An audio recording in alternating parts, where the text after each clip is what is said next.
Hello and welcome, ladies and gentlemen, to another episode of Iblis Manifestations podcast. This one right here, we've got a very special one for you. I had the privilege of having my friend Sina from the band From the Vastland. They are a black metal band based in Norway. However, he, like myself, started his journey as a musician back in Iran. We come from the same city, the capital city of Tehran. So I think for the longest time, whether it's from myself or from him, we obviously get to talk about some of the restrictions that exist within Iran and the craziness of what it even is like to be a metal musician over there, let alone black metal and things of that nature. And I feel that maybe this might just be the best window you could actually have to our experiences back home and what it was like. Because I know that we've been always asked questions about the security issues over there, how your life could be in danger for being a metal musician. And of course, if this is the first time you're hearing of this, then you'll definitely enjoy this episode and discussion that I had with Sina. So it was absolutely an honor and privilege to have him on the show. He's a very like-minded individual in that him and I very much share this same kind of journey that we've had. Obviously with myself based in the UK and him based in Norway, but we both come from the same place, and we've both left our home and our home country and our families for the exact same reasons. So I think that this episode will be a big treat for all of you. He was also featured in the documentary of Blackhearts, which very much documented his journey of actually leaving Iran to come to Norway to pursue his dreams of being a black metal musician, and obviously getting to perform at Inferno Festival and getting to meet all of these veterans within this subgenre and underground culture. So, obviously, before I continue to the episode, as always, I really wanted to just take a moment to show my gratitude for the support of everyone who has been watching the podcast, subscribing to it, and just sharing it around. I very much wholeheartedly appreciate the small community which is building around this podcast, and I only hope to deliver the very best of content for you guys on here. And so please keep on doing what you're doing, and I'll try my best to deliver on my end. So now, without further ado, please welcome my good friend Sina from the black metal band From the Vastland to Iblis Manifestations.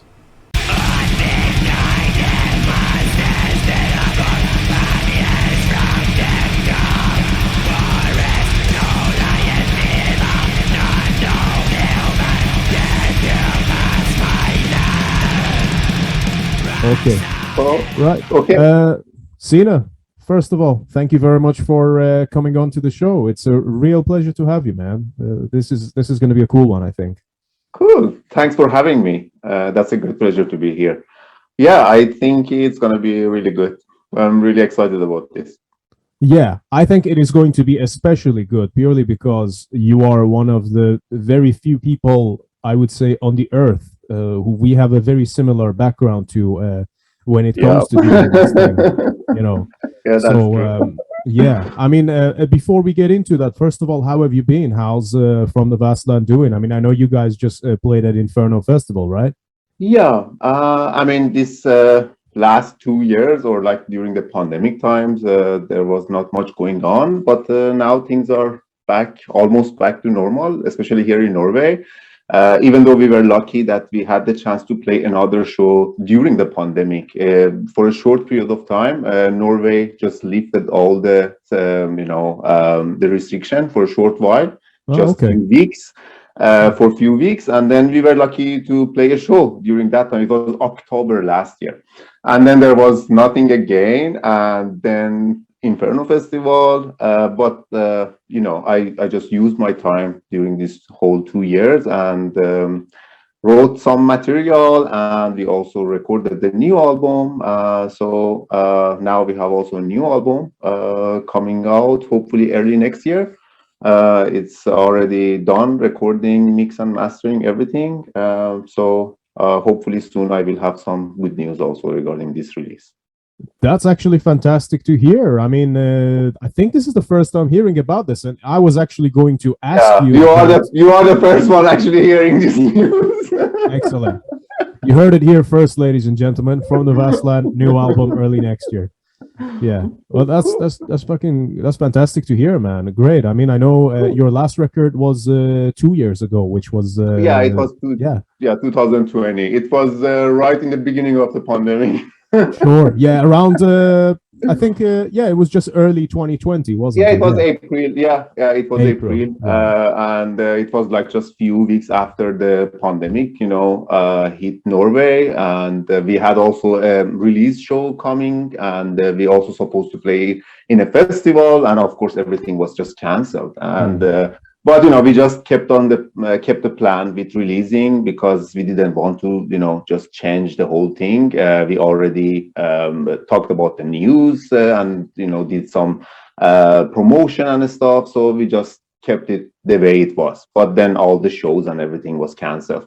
But even in that situation, I was pretty happy that we could manage to go with the plan, because if you remember in the beginning, it was also a problem with sending the packages. Yeah, we were not able to. First of all, I was not able to receive the CDs, and then I was not able to send them to the fans. So. But yeah, after all of this, we could manage everything. So I was pretty happy about this. yeah, that's great, man. I mean, well, I think it's one of them things, it happened to everyone. It seemed to come at a very strange time. I mean, I know I can name quite a few bands that actually had albums coming out just as that whole thing was happening, which is it's quite strange, and then obviously, I mean, we ourselves, what happened to us was I was doing a series of shows with Trivex over a few different weekends. So we had 3 different weekends in a row, and each one of those we were playing multiple towns and cities and different places. And then we were gonna end it with this really big show with Behexen and Sergeist in London. Oh yeah, to us, it was like a big. I actually remember when you released the news about this show with Behexen, and then. Yeah, of course, it didn't happen. Of course, man. Like honestly, yeah, we did the first. That sucks. It was, yeah. I mean, I'm sure maybe something will happen again down the line. You never know, but I mean, of course, there is always like opportunities, but like that 2 years, it was pretty weird. I think for most of people like us, when we had some plans and for us also, because like From the Vastland is not a very active when it comes to live concerts and stuff like that. We just play 2-3 shows per year, each year, and it's like my main focus is always on writing music. But like whenever we have an album coming out, then I have a couple of shows, already planned and everything. And that then this happened like exactly the same year when we had the album coming out. So I mean, like it was a surprise for many other bands as well. But since everyone was in the same situation, it was pandemic. It was not only us. It was not only you. It was for everyone the same. And that's like, okay, that it was kind of really, okay, that's not only me canceling the show, it's like the whole world stopped. So oh no, it's funny you should say that. I felt exactly the same way. It was like I don't want to fucking cancel shows. You know what I mean? Like however many years ago. Yeah, that's right. This is the mindset. Like however many years ago, you and I especially, we'll have risked our life to play a gig, even if it's 10 people. We don't give a fuck. But now no one can do it, so it's kind of like, okay, maybe somehow you can justify it at the back of your head. You know what I mean? So I think I understand your mindset on that. You mentioned that your focus is mostly on the writing. I mean, From the Vastland, technically speaking, it's still more or less a solo project, isn't it? With some live members here and there. Would you say that? Yeah, I mean, like officially, we are now 3 people working together, but when it comes to writing the music, it's still me. So nothing has changed from the time when I moved from Iran to Norway. It's still, I'm doing the same thing. I'm just writing the music and like the lyrics and recording the demo and everything. The only difference is now there are 2 other musicians, Jalv and Spectre, and we go to studio together and record the album. And also another, thing that now has changed is like, of course, since they are like professional musicians and I'm not a drummer, I'm not a bass player. So when I make the demo CD, like to just send them to listen to the music, I always just give them the all freedom. And I just, okay, so your instrument, you are much more professional than me. Just feel free to use your creativity and do whatever you would. I mean, you know how it is when you have a demo tape or CD, then it's like more or less the result is going to be the same. But here and there, they have their own touches, which I love always, like especially about like the drums and bass, because I cannot play those instruments. I mean, I have played bass, but I'm not a bass player, and drums I have no idea. So like it's always like a surprise for me when I listen to their recording, and I was like, oh man, I never would think about this. Under this riff, this bass could be played, or like the drum. So still From the Vastland is like officially we are three, but still all the music is written by me, the lyrics, the music, and basically everything. The band is still like, I wouldn't say one-man band because it's not one-man band anymore, but things are working almost the same way as before when it was. But officially, Jalban Spectre are part of From the Vastland, or member of From the Vastland. Well, that's in a way perfect, isn't it? That's what you want. It's that you've got that core vision, and now you have people in the band that they get to be your extension, your arms and legs, almost. Yeah, I mean, like that's also. Yeah, and also like we have been talking about this before with both of them, and that's also the way they want it to be, because they say this is your project, and especially like because From the Vastland has this concept of Persian mythology, so I would say it's gonna be hard if they want to participate, because probably they don't know much about the Persian mythology. They're Norwegian. Maybe I mean, they know a little bit, probably. But it's a different thing, because I'm from Iran. I know the history, I know everything, and also they have their own band, and I mean, like they play in several different projects, and that's why it's like for them. From the Vastland, they are just the musicians playing their instrument, but then they have their own project when they write music. So it's like different, when you play in different bands, you play different roles. And in From the Vastland, it's like me writing the music and they play the music, but still they have the freedom to do it the way they would. And like it's because we also have a pretty like, I would say, similar taste when it comes to black metal with both, Jalvan and Spectre. So it's like at the end we are all happy with the result. Well, how did you come about meeting these guys? Because you obviously moved over.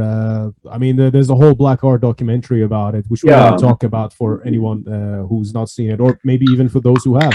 But you sort of went from moving on your own from Iran to Norway. Cheers, by the way. Cheers. Salam. Sorry, I just didn't want to interrupt you, but cheers. No. All right, that's it.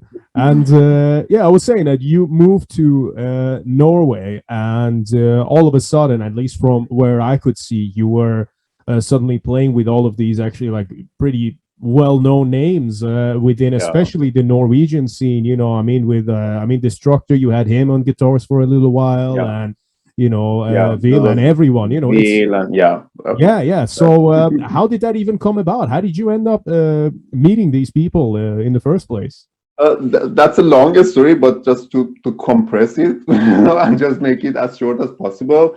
You can get the long version if you want. It's no problem. I mean, it all happened when I started, and then I got involved in the Blackhearts documentary. I mean, that's basically everything started from that point when I said yes to the project, and I got involved in the project, and then I got to know these people because the producer of the film, Christian Falk, is also metalhead. He's a huge fan of black metal, Norwegian black metal scene, and he's also known in the scene. People know him. He knows a lot of people. Some are friends. Some are like just people. That's and this, I mean, like that's why in first place he got this idea to make this documentary, because he himself is a metalhead. He's a huge fan of Norwegian black metal. And what happened is it was after, because I got involved into the project in 2012 and late 2012. And that's when I got the first email, and I just said yes. And then we could manage to meet in Turkey because it was not possible for them to travel to Iran, and it was too risky. And then afterwards, when I talked to the producer, and because he was also asking how is it going with my band, what I'm doing, because back in that time I just released the first album of From the Vastland, but I had recorded the second album, Camoricon album, and I was ready to release it. Yeah. And then he said, oh yeah, that's perfect timing. We are recording this, we are shooting for this film, and you have an album coming up, and maybe we can also talk to Inferno Festival and make this at the same time. You release the album same night as you play your very first show at Inferno Festival, because that was my very first show, officially. I never played any show before Inferno That's Festival. One hell of a first show, man. Right? And when I got the news, first of all, I was shocked, and then I was, of course, super happy about this opportunity. But then I was like, how I'm gonna play this show, with whom? Who is going on a stage with me? Because of course, I knew some musicians in Iran, but you know how it is. First of all, some of them were experienced, but then the problem is how to get a visa, get out of the country, and just to manage all the expenses and everything. It's very complicated. But also, just to open a little bracket here, sorry to interrupt you, but how many people in Iran, especially at that time, could even play blast beats? You don't know. You don't need there's maybe one or two people in the country that can do it, maybe a bit more than that, but it's not a lot. No, that's true. I get that. That's true, because that was also another problem. Because before From the Vastland, I had another project, and back in that time we had actually a drummer, and he could play blast beats, okay blast beats, but after a few years he just moved to Germany, and that was it. For years I was searching for a drummer who is able to play this kind of blast beats, and I never could find anyone.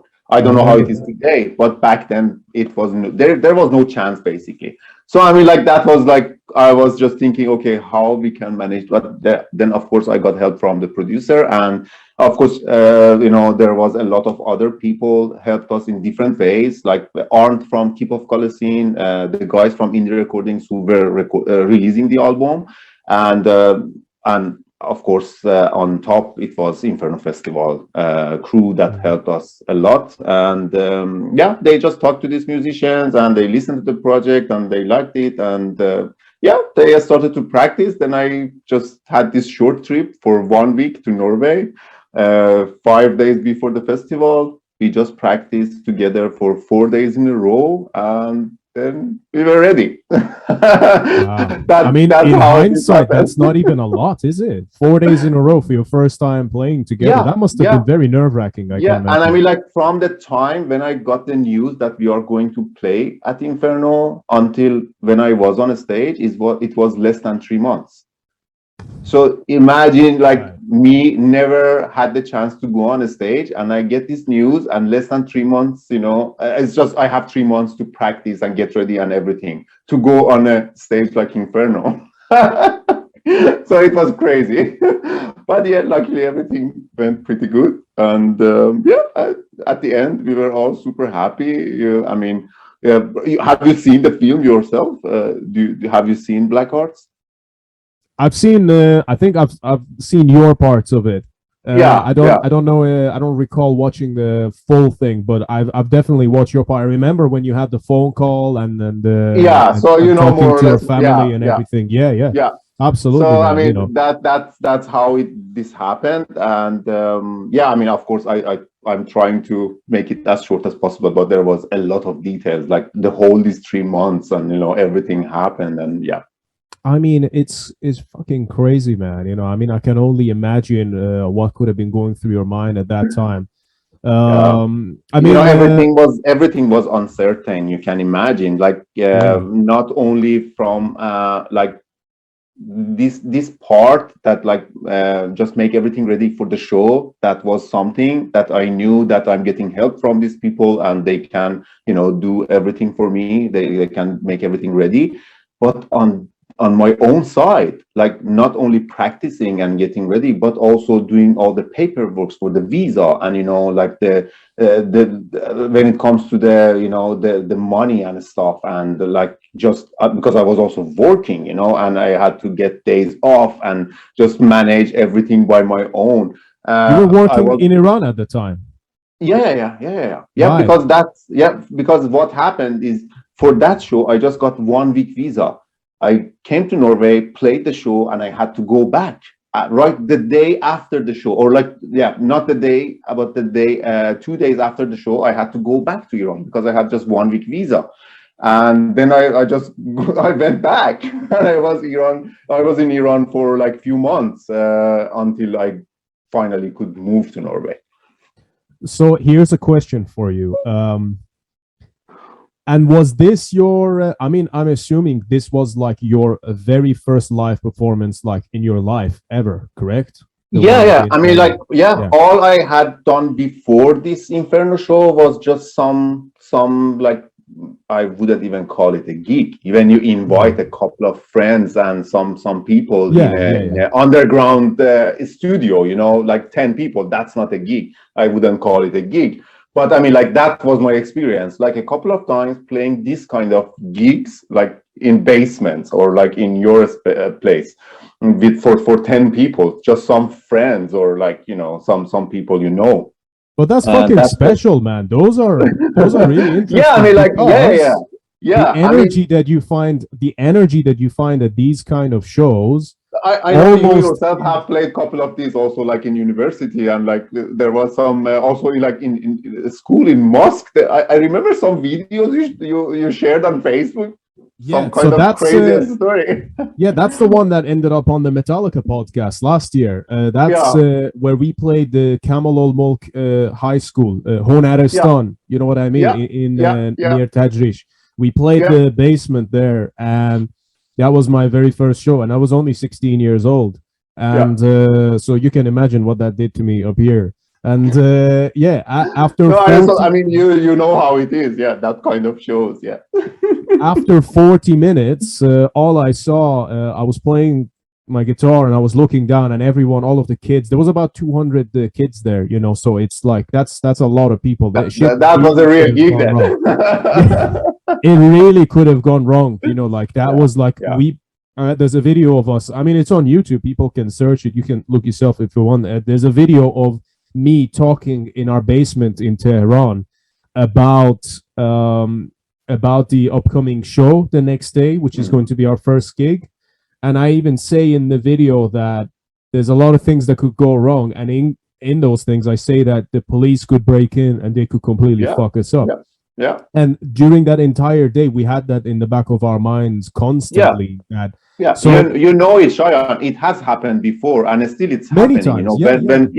We all know some people we all know some people that happened to them, and now they ended up in other countries. But I mean, I know a couple of friends that this happened to them when they were playing the show, and then just police or some kind of authorities, Basij and those Revolutionary Guard and stuff like that, they just break into the place and they arrest you. They take your instrument, and that's it. Then you are done.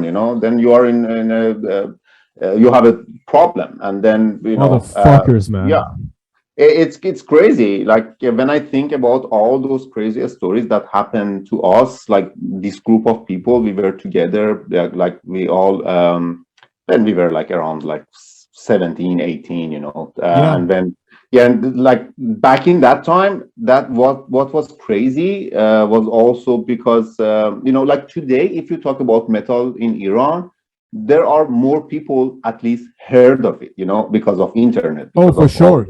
Massively. But back in that time, nobody even knew what is metal, like to them rock was like it was a big deal. They consider you as a satanist if you were into rock. So imagine if you say like, I play black metal, and if they just knew what is black metal, for example. Oh, exactly. I've had this conversation with so many people. So we were talking about the very first show that we played. That's one of the interesting things that happened. So I say there's 200 kids there. I think maybe 1 or 2 out of 200 maybe knew Metallica. That's the kind of show that we were playing. But there's something about the primal element of getting that kind of a thing together. Like I remember we were doing we did a bunch of covers, and then I don't even know what the fuck we even played for the rest of the show. We did we rehearsed like 15 minutes of material and then somehow played a 40-minute set. And the only thing that stopped us, the only thing that stopped us, I don't even know. Like there was one part where we played all of the songs and then it was finished, and then my drummer out of nowhere started doing a blast beat, so I just started playing the main riff to Funeral Fog by Mayhem on The Mysteries on top of it. It was just like, yeah, whatever, fuck it, everything goes. But this was one of the interesting things about it, is because they didn't know metal and they didn't know how to respond to it. People find this quite funny, actually. I think maybe about like song 3 or whatever, that's when it was still a part of the set we had actually rehearsed. There was like a little circle pit, but it wasn't a circle pit. It was just some kids walking in a circle and then doing like Beshkan, snapping their fingers, to the music. Yeah, it was just like, what the fuck is going on? And I remember looking up thinking, and at that time, I am like a hardcore Marduk, hardcore like Behexen Mayhem fan. I'm like proper black metal head, even though I didn't look like it. And I remember looking at these guys like dancing around and fucking whatever, and I was just like, But you know what? I immediately realized, I was like, no, this is just their interpretation of how to enjoy the music, because they don't know that the other way that you could do it. That's true. And so it shows that they are enjoying. That's exactly, also, that's also very important.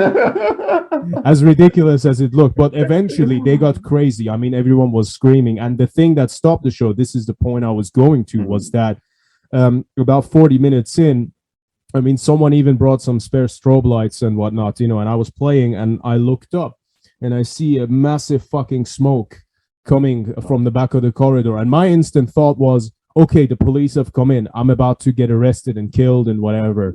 And I prepared myself for that mentally in that like 1 second, like I just went into like, okay, I'm ready. And then all I saw was just the headmaster of the school walking through the smoke saying, everyone get the fuck out of here. And then turned out what happened was that the kids got so excited that they set the back of the room on fire. They just set the place on fire. So like, that's great. Okay, man. Cool. Yeah, so we were safe in the end, and no one died from the fire, at least not that I know of anyway. So yeah, it was cool. Great experience. But the reason why I even bring this up and why I wanted to talk about this is, obviously you played your very first show on Inferno, so you've gone from years and years of being in the underground, and now all of a sudden there's this documentary. It feels like a big deal, and it was a big deal. And then now all of a sudden you're going to the home of black metal, well, one of them, but kind of the main one due to the second wave and everything. And you end up going there at the heart of everything at Inferno Metal Festival. Now all of a sudden you've got all of these people, like veterans essentially, being a part of your band, performing your music to all of these people, all cameras, everything. And obviously that is one thing, but I can only imagine how much of a head fuck it must have been to do that, but then go back to Iran afterwards for the little while that you did. So tell me a little bit, what was that actually like? Because I can only tell you from experience that when you've spent that amount of time being so sort of reserved and restrained, and then when you get to let go, and then when it actually clicks, that's almost harder to deal with Yeah. than in up No, here that's in true. some That's true. ways. Yeah, that's true. So Actually, yeah, I can tell you a little bit about this, and also like then you can have kind of this picture in your head about that 1 week, how it sure. was, and then how I would feel, after that 1 week. Because first of all, just okay, that everything was like a dream, and then this was happening. Still, I couldn't believe it. Everything was a shock, for me, and I was like, "Am I dreaming?" Still today, I think it was like a dream. Just Mm. because for years you are a black metal fan, and for years you are just thinking if you ever get the chance to visit this country and like go to Inferno Festival, and all of a sudden, not only you go there, you are going to play there, and like with these musicians, their back Yeah. band are like all known musicians. So all of these, and then I come here, and those rehearsal, which you also see very shortly in the film. Like when you watch the film, like shortly it shows those rehearsals. They are in Mayhem's rehearsal space. So there was like drum kit. I mean, like everything was like, holy shit, what's going on here?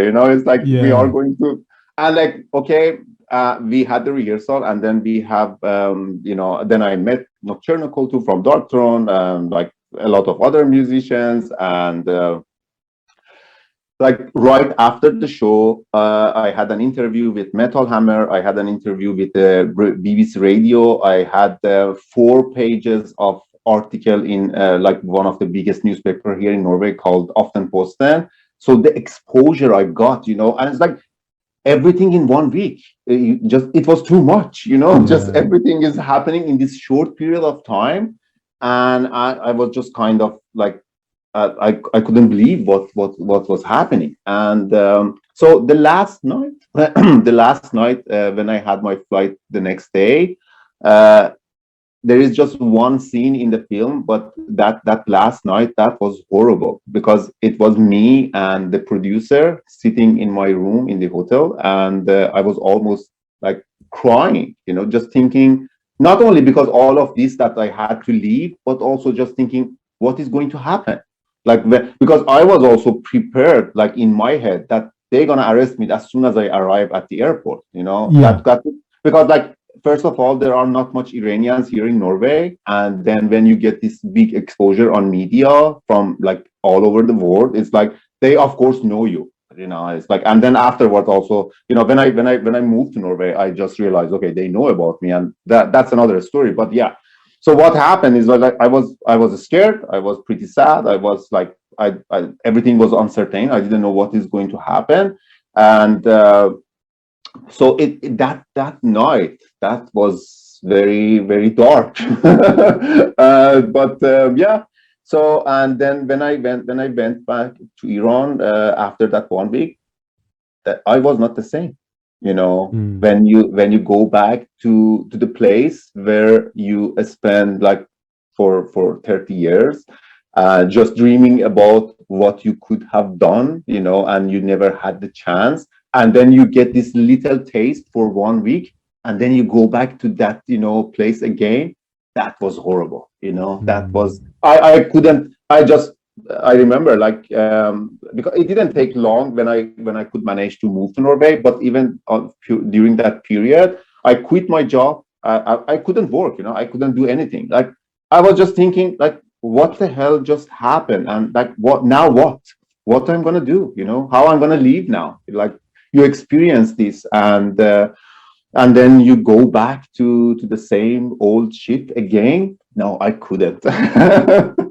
Yeah, that was crazy. That was crazy.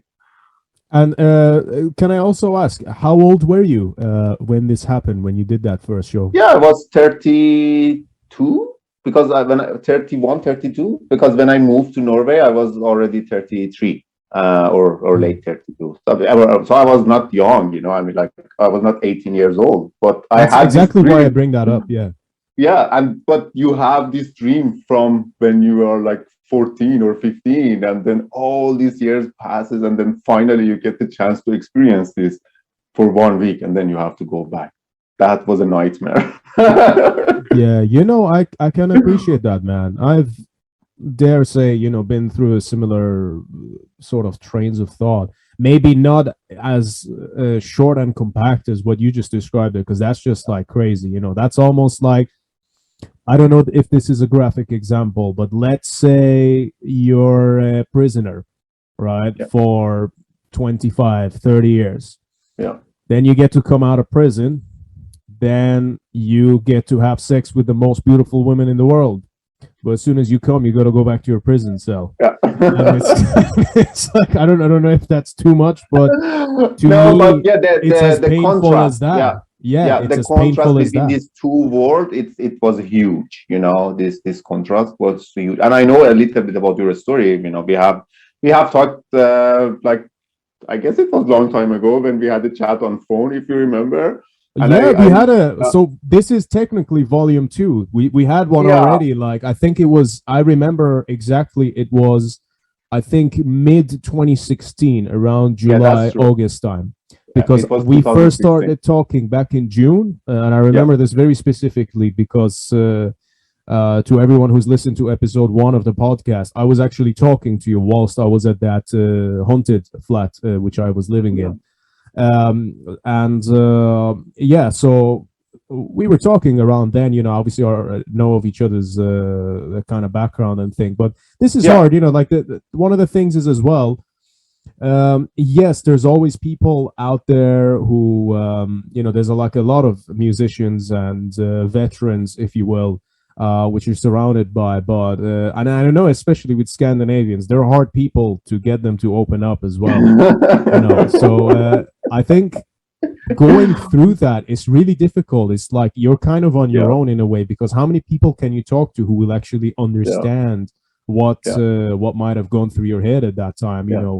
Obviously, I can relate to your story in some ways, because I've had the thing with doing the shows and going back home and whatnot, but it's still very unique to your own. You know what I mean? It's because it affects your relationship with your family, what you defined home for 30 odd years in your own mind, how you related all these memories, and then now the whole thing just goes upside down. I can only imagine how difficult that must have been. And still, I can imagine that's probably not something that just goes away all of a sudden either. No, but I always also say this because you also just said it about like Scandinavian people.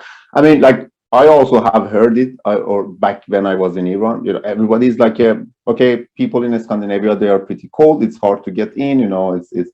But one thing, like, first of all, like, my experience was completely different.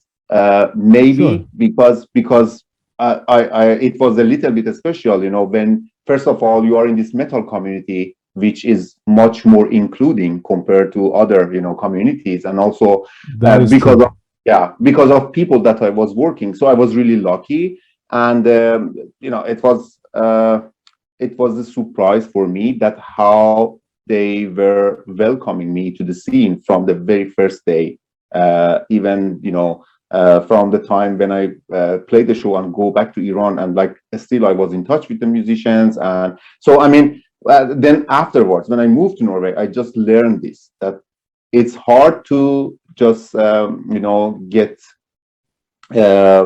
it's hard to make a friend with Norwegians, but when you make a friend, it's a friend for life.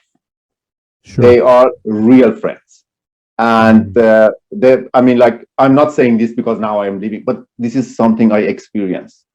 They are very helpful people. They are very nice and helpful, even if, because like, one thing is like, okay, friendship, that's a different thing. But like, even for people you just know, or you work with, or you just, your neighbor and stuff like that, they are nice people. They are very helpful. And I have had a lot of help from people that I never expected anything, during this time. Because you also know, when you move to another country, especially at this age, when I was like 32, 33, it's not easy, to adapt to the situation. Like, everything is new. It's a new world, you don't know the language, especially like, okay, you move to England and you speak English, so that's not that bad. But like, even though in Norway everybody speaks English, so that was never a problem. But it's very important to know the language, and that's right. I mean, like, that's a different thing, and I don't know language. I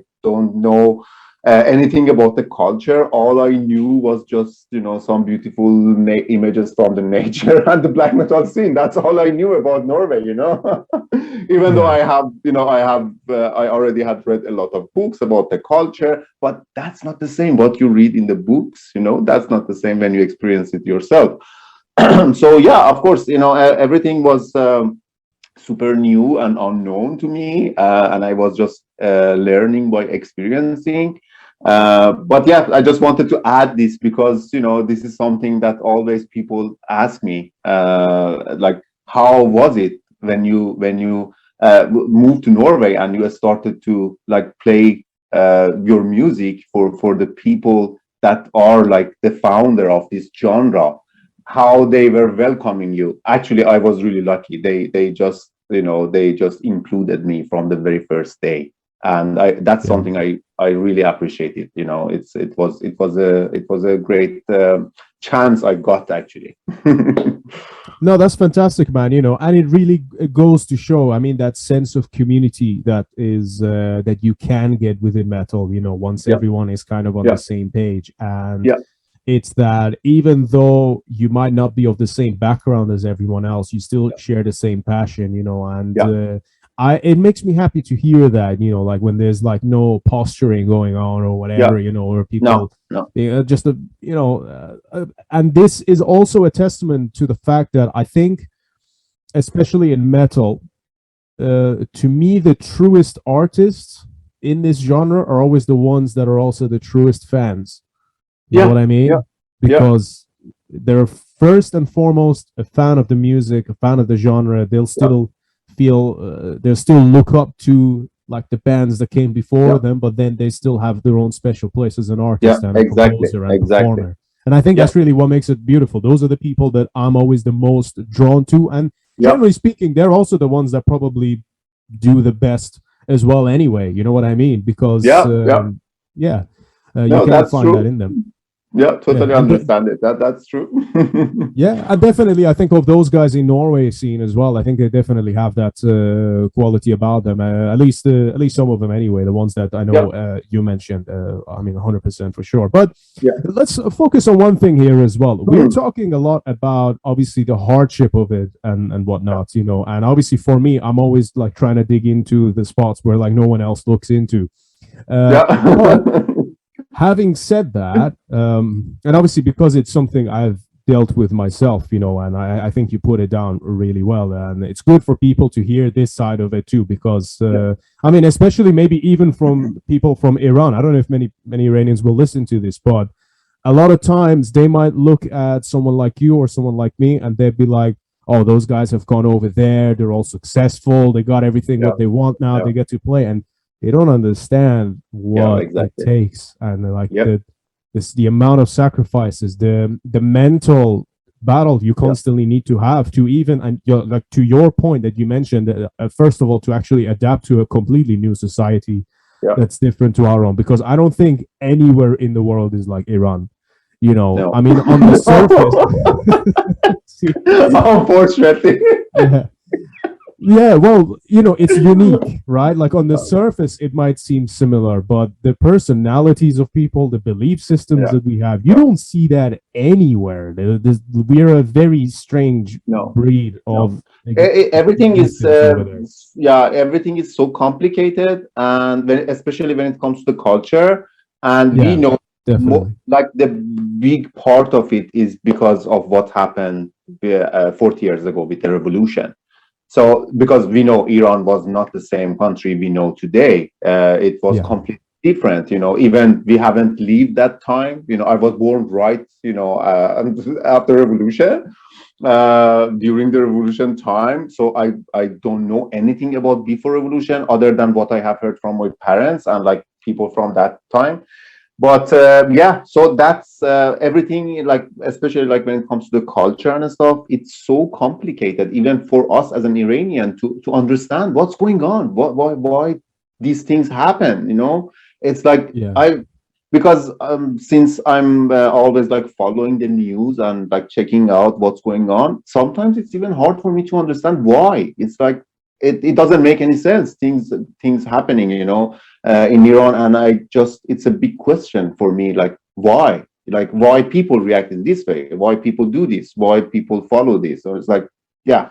So yeah, but sorry, I just wanted to just mention this. It's like it's very unique, as you say. Like in Iran is not the same compared to any other country. It's just different, and the big part of it is because of the regime we have this last 40 years. 100%. I mean, a big part of it is the reason why I bring that up is just to sort of make a clear point that for us to then actually move over here and be compatible to Western societies. And the thing of it is, me and you, we've probably had somewhat of a Western approach our whole life anyway, and it's that we didn't get along whilst we were over there. Yeah, that's true.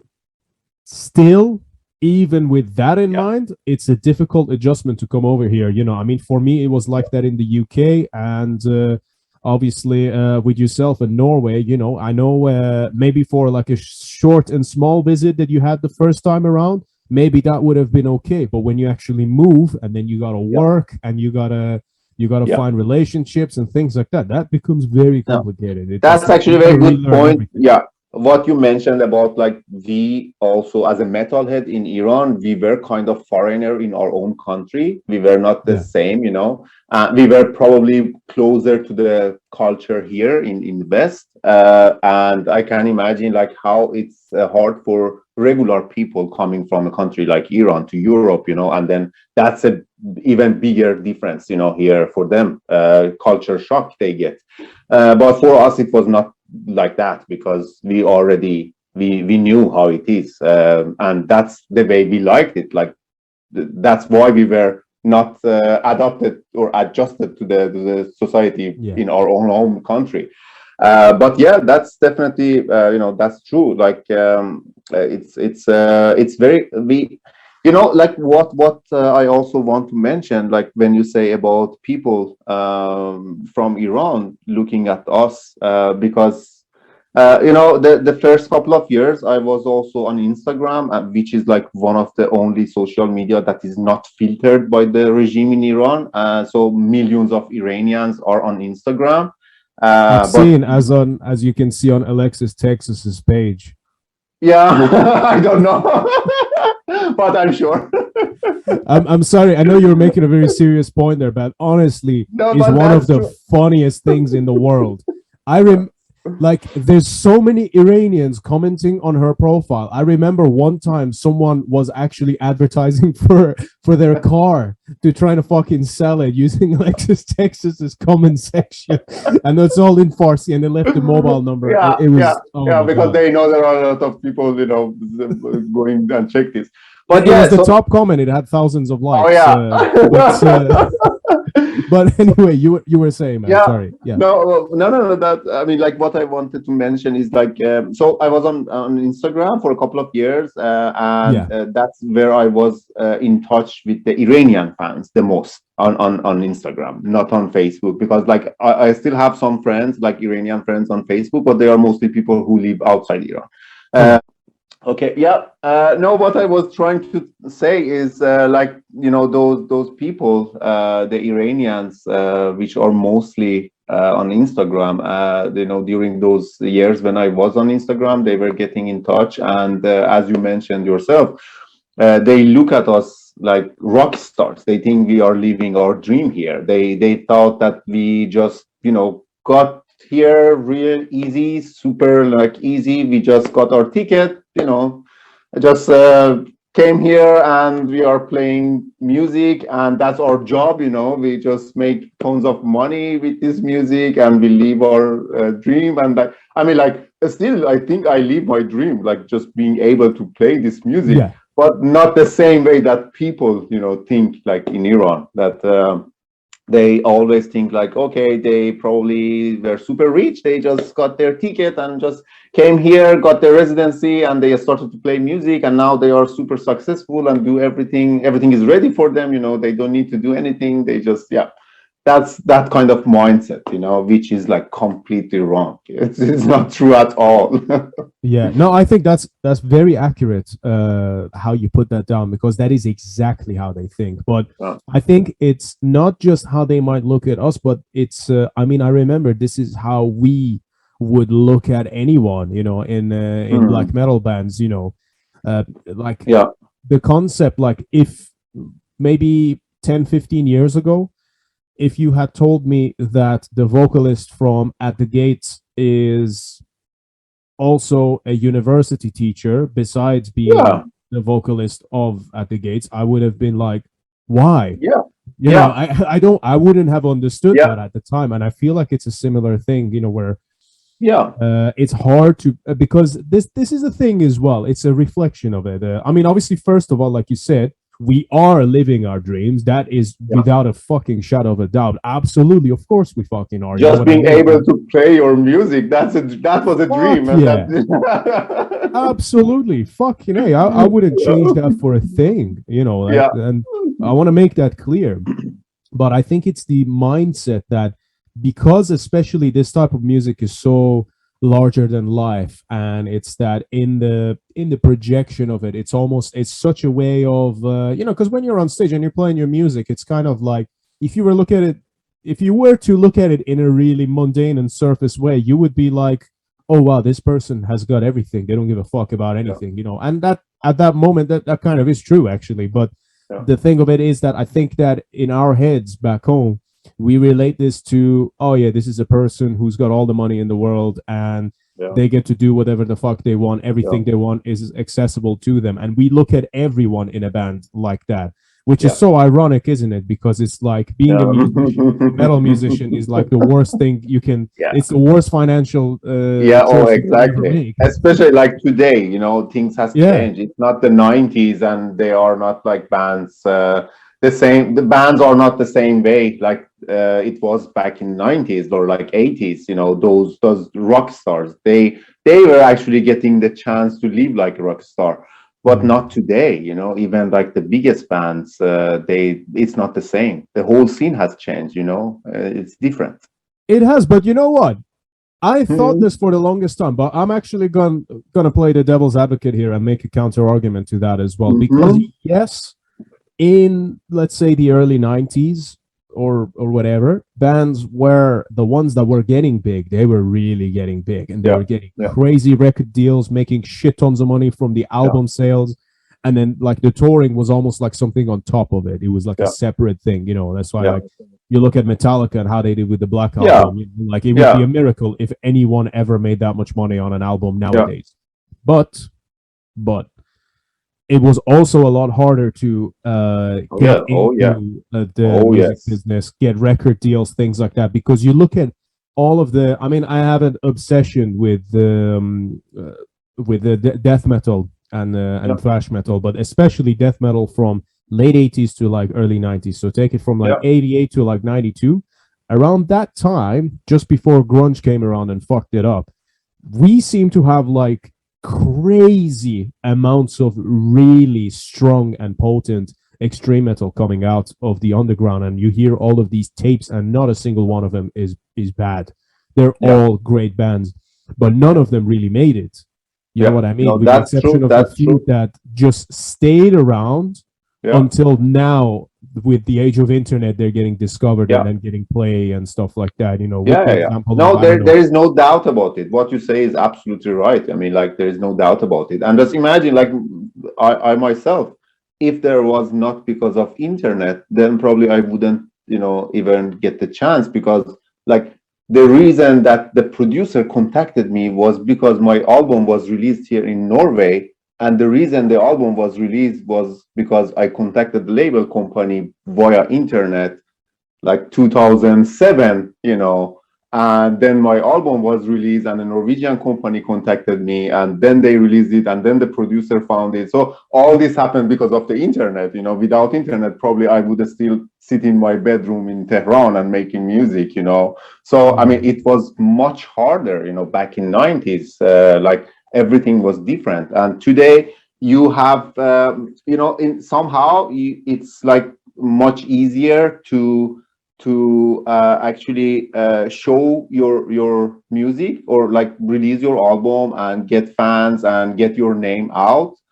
But getting big is much harder, you know. Yeah. Yeah, because it's almost like a lot of like there's very little niches left within music, you know, and unless you're like coming out and writing the most ridiculous stuff, then it's almost like it's very, yeah, I get that. That's why this is, but to me, why it matters the most to focus on your own authenticity and create the most honest expression of yourself through this music, rather than just trying to like be like, oh, me. You know what I mean? You just have something that is good of your own to offer. And I think once you have that, people will naturally gravitate towards what you I mean, like you just enjoy making the music you love, and you just play it. And if there are people like it, you know, and they just enjoy it the same way you enjoy your music, then it's perfect. Even though if it's not like millions of people, but a couple of thousand, that's enough. You know, you just share the same passion. You just enjoy you know, the same music, and that's absolutely great. You know, it doesn't need to be like millions. It's just, for me, like that's the way it works. I'm just making the music I love to hear, and I do my best to just create the music that I would love to hear. And then if there are people listening to it and they just enjoy it the same way I do, then it's great. It's just amazing, you know. Even if it's like just a couple of thousand, that's enough, more than enough. You know, you get more audience, of course it's better, but it's not my goal to just reach more people. If I do, that's great. I love it. Nobody, you know, would say like, I don't like to reach people. I'm super underground through black metal. I don't wanna. But so I mean, like that's Judas Iscariot did that. I think the guy was like, I'm gonna break up the band because there's too many people listening to my music. Like, no, I don't understand that. You know, for me, it's like, of course, I would love to get more fans and like people listening to my music. That's like, you are a musician, you are an artist. You would like to be seen. You know, you just want to be heard. That's for sure. But I mean, I would enjoy like having like some dedicated fans who enjoy my music, buy my music, support me, show their love towards my music. That's amazing. I don't need like those millions people. That's enough.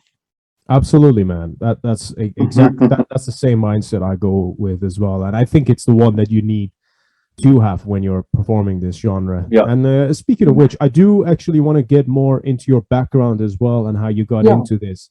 But before I go further, I do feel like I have a little bit of friendly bone to pick with you as well. Okay. Nothing hostile. Just all right. All right. So and I'll give you the chance to like explain, you know, if you want to get into this. But in the Blackheart documentary, in the description for that, it classes From the Vastland as the only black metal band from Iran. Yeah. So I can see I can see from your face like you already know what I was even gonna say. Yeah, I know. But so, and the thing is, like for me, that it's not even because of Trivex, you know, even though we've been around since 2009 and we've been active in the UK, at least in the live circuit, since 2012.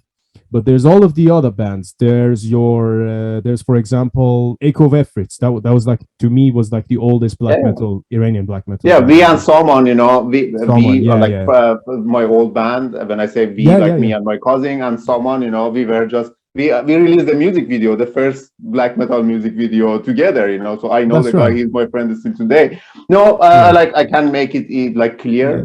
So I was just saying, because sorry, before you continue as well, because it's not even just that, you know, but it's also even the guys from Kamarikan, or originally known as Persian Force, because they did the live shows in 2012 in Armenia, you know. And there's also Mog, and there's all of these different bands, you know, or like Lavis and Jangle, my friend's band, and we're, you know, so this is a thing. I'm not even necessarily I'm not even sponsoring as any of these bands as the voice of black metal, but the point I'm trying to make is the only part, you know what I mean? And even like back in 2006, I believe you had SDS, the Seven Deadly Sins, performing like all the death and deicide covers back in Tehran University, basically.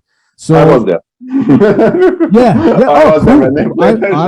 Okay, we will talk about this then in that case, because I would love to talk to you about that. But yeah, so what was this then? Was this something that the people behind the documentary put this out, or was this like a point of sale? No. Or It was was it pretty simple. maybe... Right. No, Sorry. because because what happens when you are shooting. Even though it's documentary, there are some scenes that are planned. Like you have a plan to go to this place and film. That's like, okay, Sina, now you walk in this street and we film you. Of course, it still is documentary, but still it's like so it's scripted, you mean? Yeah. No, that's not what I'm saying. Just let me just continue this. So, Okay. and that is specific on that scene, it was like there are some talks we have with the producer, like kind of interview.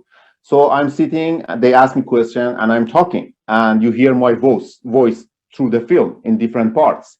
So in that part, what I say, I'm telling the story about like I started in 2003, it was only me and a couple of friends, and we were working together, and we started to release our album outside the country, blah, blah, blah, and come to this point. It's 2012, 2013, when we are filming this, me and producer sitting in Turkey and recording this.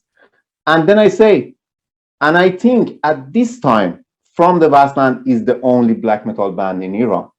So I'm talking about 2012, because all my other friends, which started together, stopped making music, and it's only From the Vastland that is active in that time.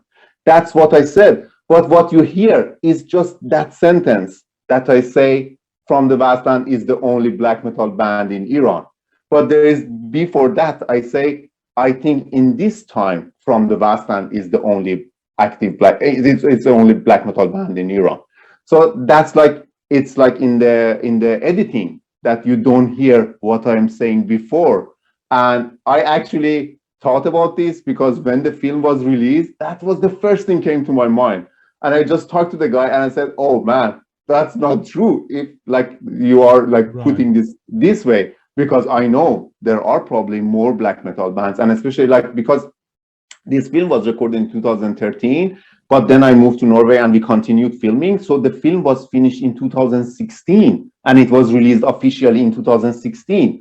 So what I said was about that, 2012, because I was explaining back then we were a couple of friends, some more bands, and we continued. But at this time, I think everybody has stopped. And it's only From the Vastland, only black metal band in Iran. So that's what I was saying. But you don't hear that because it's like edited in the film, and you just hear that one sentence. And I knew it's like, that's not right. But I mean, what can I do? That's not, I'm just one of the characters in the film. The film has a producer, it has a director, they already set everything and it's finished. So what can I say? It's like there's nothing to do with that. So it was out, and I knew that's not true, but there was nothing to do with that. Yeah, no, I understand that. I appreciate the clarification on that as well. Although I think, I mean, even for 2012, there were other Iranian bands. I mean, I just mentioned the example of Persian Force. They were playing in Armenia. And like I said, even with us as well, we were still around at that time, but perhaps it's just that you weren't aware of these bands, and you're talking about your own circle of friends. Sure. And I said, I think that's what I said. Of course, I was not for sure, it's like, I mean, it's stupid if I would say I'm the only black metal band in Iran. I go, come on. I know, I'm not saying that you said that. That's why I wanted to ask you the question. That's actually very good. That's very good you asked it, because nobody ever asked me this, but it has been in my head like the whole this time that this is like the only thing that I don't like about the film. That's like just one sentence, because like now we have talked about it. What happened is like it was me and my cousin, and then someone, and there was also a couple of other friends who started our band at the same time. But again, because of lack of internet and communication, we didn't know. So we were actually, I think it was in 2004. So after a year, when we already had released our albums, our first demo, by some weblogs, which was so popular back in that time, because I it was like remember. the dial-up internet, and the whole internet was some just text. And so there was some weblogs, and they were writing about the bands, and then they wrote about like our band and the other band, and it's like, oh fuck, there are some other bands playing. And then we got in touch, and that's how we got to know each other, me, someone, and some other people, I and mean, then it's interesting because your first band, you even had a Norwegian name for that, correct? very wrong Norwegian name. Yeah, right. I have said it in many interviews because they always ask me about this. The band, had a stupid name, not correct Norwegian name. There is a story behind this because what happened, like again, no internet, no Google Translate, nothing. Yeah, sure. So, of course, when we started the band, the project called Sorgin Kallelse, which, is not the way you put it in Norwegian. These two work together. I know it today, but back then I had no idea. So, like, for different reasons, we wanted to, not have a English name. Because first of all, we were worried about our identity. So we were using corpse paint, we had a nickname, and we were also, of course, we were so in love with the Norwegian black metal. So we were playing Norwegian black metal. We were trying. And then we were like, okay, so maybe that's the best to choose a Norwegian name, in order to protect our identity. At the same time, it represents the band and the concept and the music and everything. So, okay, so how we are going to, choose a Norwegian name when there is no internet, nothing, and we had no idea. So, and finding a Norwegian English dictionary was also quite a work to do, just to go to different libraries to find who has a Norwegian dictionary in Iran. So only black metal fans, yeah. So finally, in one of the libraries, I could find a pocket dictionary, Norwegian English to Norwegian. Right. So what we did, like word by word, grief summon. It's Sorg in Kallelse. So that's how we got the name. We just translated directly word by word from English to Norwegian. And for many years, that band released 10 albums. Like we released albums by different companies, like outside country. And we never knew that, all these years we have a name that make no sense to Norwegians. But it came to that point when the album was released here in Norway. And then there is an article. Still today, you can find that article from that year. There is this journalist writing how black metal musicians outside Norway choosing these stupid names. And he mentions bands from Italy, Brazil, Iran, Sorgin Kallelse. So, that was that bad. But you know what?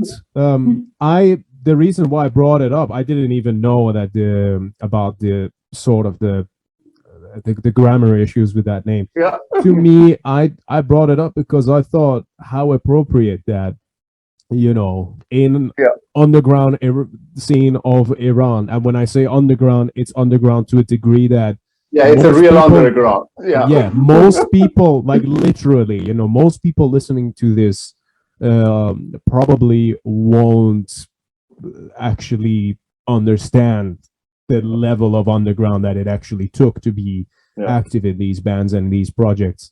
And I think there's a real value to that, how you had that, and then now there you are with everything else that then happened in your life. And I think that's fucking awesome. That's why I brought up the name. You know what I mean? I think, and it was actually pretty helpful because what happened, since we were like pretty worried about if they found out this band is Iranian, because I have said it like many times in other interviews that like the threats we were getting, from the authorities, all the phone calls, emails, and everything. So this actually helped a lot choosing this Norwegian name, because for the first couple of years, nobody knew this is an Iranian band. And it came to the point that our own friends giving us our own music and saying, have you listened to this Norwegian band? And giving our own music, Oh that, wow. yeah, because, back then there was like also this, P2P file sharing was so popular in Iran. Mm-hmm. And there was, I don't remember what was this website that was like a hub of like sharing music for metalheads in Iran. And then, of course, we were Not just Surf Pistoyek, no? No, I think it's a no, different one. it was a no, no, not no. This website was actually for a short while. It was like forum kind of website, and had this also side, a project or something. But what happened? We were trading music with this dial-up internet, taking hours to share an album, Yeah. and then we were getting our own band coming from a friend that's saying, have you listened to this Norwegian band? I was like, oh, fuck. Wow. So actually that helped for like 2-3 years, the first 2-3 albums, actually, everybody thought that's a Norwegian band. So it helped a lot to just keep this as a secret, But of course, after a few years, then people knew it. So yeah. That's pretty fucking cool, man. Actually, I can imagine how surreal that must have been at the time. And again, by the way, thank you for the clarification. I mean, I know you wouldn't have said anything like that on purpose, but that's why I thought, No, but yeah, I mean, Yeah, as I said, I think, I always have had this in my head, and nobody never, asked me this question, but I knew, okay, that is what has happened, and that is not right. But I mean, what could I do? This is like the film finished and out, and I'm just one of the characters. So that's like how they edited the film. And I mean, you know me. It's like I'm not that stupid to say such a thing when I know it's not true. yeah, it's of course, man. So I wanted to, so I think for everyone listening, they're probably very intrigued by this point as well, and especially if this is their first impression to yourself. What could you say to people? Because obviously we came from the same background, but there is a very slight bit of a generational gap where within like a few years, like the technology and internet did definitely play a role. So if you can tell everyone how you even came to discover, even get into this music, but then also get into black metal, and what were your first impressions of that back in Iran? Yeah. I mean, I was lucky that my parents are fan of rock music. So I grew up in a family where, this rock music were always like going on in the house. Like my father and mother were huge fan of Pink Floyd, Eloy, Camel, those kind of bands. And so, yeah. Why is it? Hang on. Sorry, man. Before you continue, why is it that there's those three bands like Camel? I swear their biggest fan base is in Iran. You speak to anyone else outside, no one knows about Camel, even though they're one of the best British bands ever. Yeah, I mean the parents of my friends, if they were into rock, Camel, Eloy, Pink Floyd, these three bands are like the biggest. Absolutely. So, very interesting. Yeah. So so I was familiar with this music, and also I have an older sister, and she was also into like hard rock. Like I'm talking about like Bon Jovi and Aerosmith and those kind of bands. And then slowly when I started also to listen to this music, I was getting I was a teenager, and she's just 4 years older than me, so she was also like the teenager, and then we started to get into heavier music together, and then of course came, like as many other Iranians, Metallica was a big deal in Iran, like everybody was a huge fan. So I also got like to know Metallica, Slayer, Guns N' Roses, Skid Row, those bands. Even like it has also a story, because what happened is like I had a friend, and he was spending his summer vacation in Austria with his family, and then when he came back, he brought some tapes. I'm talking about the tape era. It's like there was no CDs, there was no PCs, nothing. It was just tape. And then he brought some tapes, and I remember it was like 4 or 5 tapes, and it was Skid Row, Guns N' Roses, Metallica, Slayer, and Black Sabbath, and also Scorpions, if I'm right. So that's like when I got to listen to a little bit more than just hard rock, and I absolutely just loved it. So that's how I got into metal in first place, like having this background from rock music and then metal music. And then I was, after some years, when I was like a serious fan of metal music, I was so much into death metal. I was a huge fan of Death, the band, and also like all those classic death metal bands, Deicide. Death are also probably the most popular metal band in Iran. I've said I know. This in other interviews, and people were surprised, but I'm like, no. Death, and surprisingly, probably Sound of Perseverance is probably like the most popular metal album in Iran. And their fan base is run by Iranian, Mahyar Mohieddin. And Mohieddin, that's right. Yeah, and he's the guy who wrote the book about death, and I've still got it here. I've still got the book here somewhere. Yeah. I bought it from that little cafe that they used to go to. What was it called? It was near Park Said. Yeah. Yeah. Near that cafe. Yeah, I've got the book, man. Yeah, I bought it not long. Yeah, that's true. Like the Death is like probably the most popular band, metal band, death metal band. I think you know what it is. Sorry, before you continue, I think the reason for that is because we as Iranians, we're like so much into poetry and philosophy, and metal is such a ridiculous thing. I think that we're always trying to justify why we're listening to it.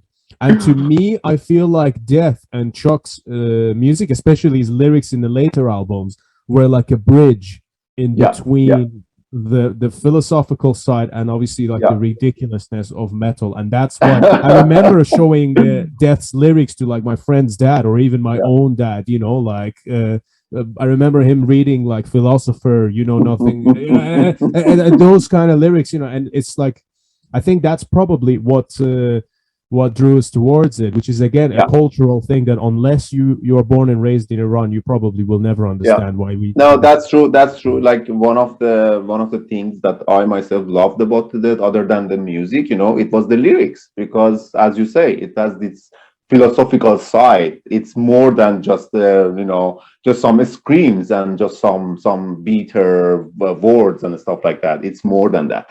And in the book, you don't have the lyrics for Scream Bloody Gore's album. Of course, but every other album. But because because they needed to get the permits from the Ministry of Culture to release the book, and it couldn't be possible. That was also the thing. I guess, that's how I heard it. Maybe he didn't have the lyrics, but I guess that was the case. So the way I remember it sounded like from the introduction was something like, we decided not to publish this because we don't feel that it has the same because that's not sort the of same, way of the rest of it, even though I think, maybe like lines like fucking raping zombie whore. I think that's just great stuff. Imagine, how would you even translate that to Farsi? You know what I mean? Yeah. It'll sound ridiculous. I'm not even going to try to do it. But anyway, I keep. So you were saying that you got into death metal. So I was a huge fan, for a while, until the time when a friend of mine actually gave me my very first black metal album. The album that, because I didn't know what is black metal, I never heard about it, and I had no idea. The album was the Philosophy album from Burson. So what happened is like, because that was during the time when the CDs were just getting popular, but still not so many people had the CD, and I didn't have the CD player, but this guy had one. And then he just called me one day, and it was a Thursday, and then he told me that, Sina, I got some black metal music. And I was like, what the fuck is black metal? What is more extreme than death metal? And he was like, no, black metal. And then he invited me to his place to just record these albums for me. From the CD to the tape. So I brought some tapes, and So we just, he just, there was actually two CDs. There was a Cradle of Filth album. I guess it was the Principle, the 1994 album, Principle the of first one, Human I think. Flesh. Yeah, I think that was the album, and the Philosopher. And just, I got the tape and I just went back home, and that still today I remember that night exactly, because it changed my life, like. So I came back home, and the first thing I do, like probably everyone like us, go to your room, check the tape, and like, because it was also very hard to find new music. I'm still talking about the time which internet was not playing any role, that much, Could you just and give me a quick reference as to what year was this roughly? well, I mean, it's hard for me to remember exactly, but I'm just referring to my age, because back in that time I was around like 19 or something. So it Okay. was, yeah. And what happened is, like, I just go to my room, I put the tape and play it, and as soon as it starts, I'm like, oh, something went wrong. This sounds wrong, because the quality of the Philosopher album, and when you listen to Death, let's imagine symbolic album from Death, or like, I don't know, or a Human, that record with all the the clarity of the instrument, and then the Philosopher album, the distortion, the atmosphere. I was like, first for a second I thought, oh, something went wrong, this sound like something is not right. But then I was like, oh damn, that is weird. So I just turn off the light, go, like, lay on my bed and listen to this album 5 times in a row that night. And that's when everything changed for me. It's like, because it was unknown, it was mysterious, I couldn't understand it. At the same time, I loved it. It was mesmerizing. I was just, uh, I I don't know, for some reason the first image came to my head, like when I just closed my eyes and listening to this album, and it was some like forest, which ridiculously afterwards, when I watched the only music video from that album is in the forest with some trees. I was like, what the hell, Wow. But yeah, so I mean, like, it was mostly just something that I would discover because I couldn't understand, but at the same time I fell in love with, and I just wanted to just listen to it again and again and again, and it's like 5 times in a row. And then I didn't even check the Cradle of It album that night. It was enough for me. I just checked that album 5 times and then I fell asleep, and that was it. That changed my life. I knew that, okay, I'm gonna play this music. Like, because back in that time I also started to play guitar. I started pretty late because I couldn't afford buying a guitar. And then I bought, and then I had the guitar already and I started to play. And I was just trying to just some tablatures from Death albums. And then I was like, no, I just want to play this music. So it was like everything just changed by a night. And it is a little bit easier to play on the guitar too, compared to Death stuff, I guess. Oh yeah. Compared to that, yes. But you know what? I mean, Agha Barzam, right? The thing about it is, we'll talk about that documentary. But the thing of it is, there's a very fascinating element to black metal, I think, especially when you're first discovering it, that it is so unknown and so mysterious that it does leave a lot to the imagination, because it's almost like, you're then left to have to think, well, what are these people like? What does this person do in their spare time? I mean, 100%, I can guarantee that Bathory probably had that effect on a lot of people when they first discovered it, especially back in those days when it was fresh. Everyone must have been like, who the fuck is this guy? What are these lyrics? What is this sound? What because leaves a lot more room to the imagination. We're not as exposed as we are now to information. And I kind of like that. I think that's one of the beauties of metal, is that it's one of the aspects of it which I can appreciate being a little less exposed, because then it's kind of like it makes you think, like it leaves room to the imagination, through the sound, through the riffs and everything, even though at the end of the day it's still a human being performing that. Now whatever they're channeling might be very inhuman, and there's definitely some substance to that, but generally speaking it's still a person at the end of the day.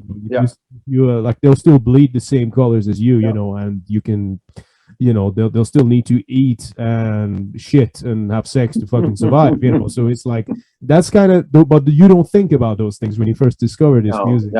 No, that's like it's especially like for atmospheric kind of music like black metal. It's like it's always all about your imagination, because like, to be honest, like especially for us back in that time, we didn't know about the lyrics. We barely knew that what it's all about. That's what we heard. Okay, this is about church burning and stuff like that, but that's all. We didn't know much about like what they are singing in there, or like what are the lyrics in this black metal music. So we were just using our imagination. We just loved the atmosphere. We just loved the music, the blast beat, the tremolo picking, and all those noises and screaming and everything. So we were using our own imagination. The lyrics was in our head, not what they were singing, So it's different today. You easily access to all the lyrics and you can find whatever you would. But back in that time, it was different. Definitely. And you know what? We even have more in common there than I realized, except that I was kind of on the other side of the coin, because for me, very interestingly enough, my first impression to black metal was, I think, I would say kind of similar to you, actually. Obviously, you had it through tapes, and which that's a very big, important element.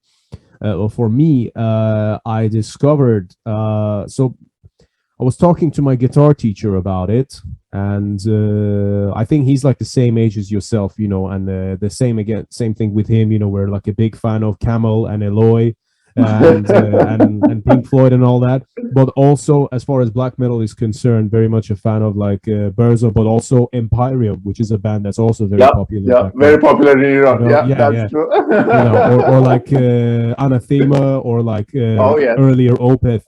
This is what's really popular back home. And he was kind of the same crowd, a cool guy, but I was talking to him about black metal, and I was like, what's this black metal? This sounds better, and like yourself, I also got into death metal first. I got into, obviously, death. To me, it was like Metallica, Iron Maiden, all of those bands.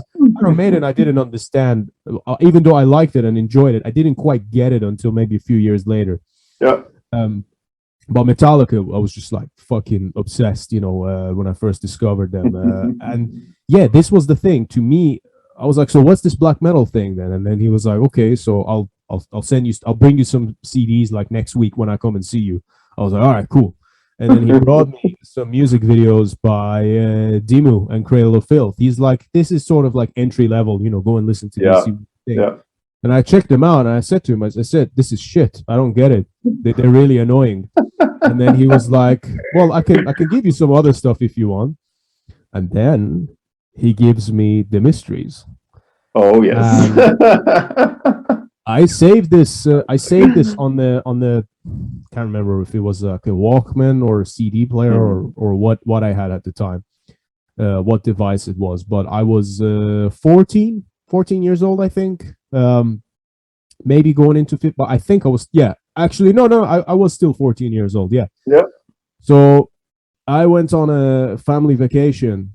With my family, and I'm at the back of the car, specifically at the back left. And everyone who knows me, like now, it's a really weird habit that I have. But if I'm sitting in a car, I always have to sit in the back left. So all right.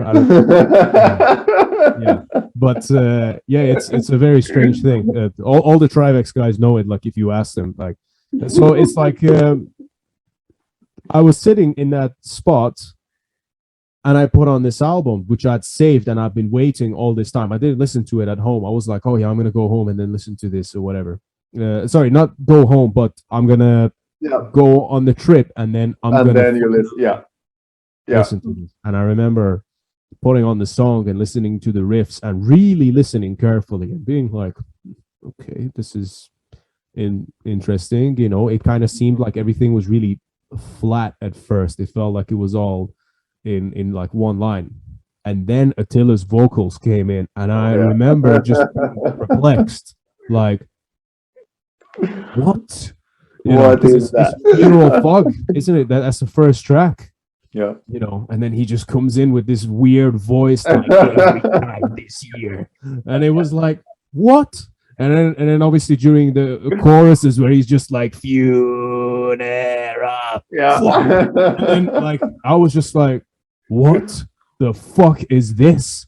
And yeah, something about it, you know, it was just like you said, leaving room to the imagination. And obviously Yeah. you can imagine the scenery. We were going from Yeah. Tehran to Shomal, north of the Oh yeah. north of Oh Iran. yeah.